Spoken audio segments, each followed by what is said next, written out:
Welcome to the ultimate start-to-finish guide to creating a stunning resin river table. We're going from raw wood to a finished masterpiece in this 15-minute build. We kick things off with Phase 1 pre-production, getting the hook, the challenge, and the materials ready. Here's your reward, a 15-second cinematic look at the finished table. Notice the depth of the resin and the contrast with the natural wood grain. For this project, my challenge was using a glow-in-the-dark pigment for the river, which adds a whole new dimension once the lights go out. It requires precise mixing and a specific pouring temperature. Here's a quick rundown of what we're working with. Rough-cut walnut slabs, a deep pour epoxy resin kit, and most importantly, essential safety gear like respirators and gloves. Moving into Phase 2, preparation and the form. This is where we prepare the raw material and build the containment system for the resin. First, we debark and clean the wood. A good surface is key for the resin to adhere correctly. We'll high-speed sand the faces to remove any major irregularities. The mold must be airtight. We use tuck tape, a release agent, and then seal all inner seams with silicone. Trust me, resin leaks are a nightmare, so seal twice, pour once. Now for the aesthetic layout. I'm positioning these two slabs to create a flowing, natural river path right down the middle of the table. It's time for Phase 3, the big pour.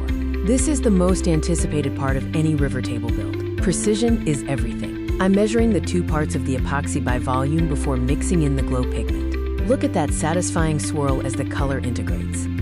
This is the money shot, pouring the resin slowly and carefully, allowing it to wick into all the natural cracks and crevices of the wood. To tackle bubbles, we use a heat gun or torch, but be quick. Too much heat speeds up the exothermic reaction, which can overheat and ruin your resin. Keep it moving.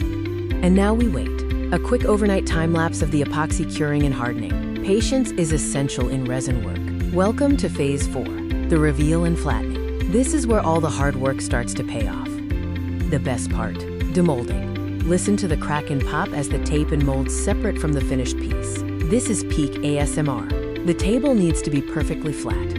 We use a router sled to plane down the entire surface, taking off both the excess resin and any high points on the wood. Sanding is the endurance test. We move systematically through the grits, starting at 80 and working all the way up to a fine finish. Don't skip a step or you'll see scratches in the final coat. Finally, Phase 5, the finishing touches, where we give the table its professional, polished look. Routing the edges with a round-over bit removes the sharp corners and gives the table a soft, finished feel. This small step makes a huge difference. This is the second money shot. Applying the finishing oil instantly brings the wood grain and the resin color to life. Contrast this wet, rich look with the dull sanded surface we just had.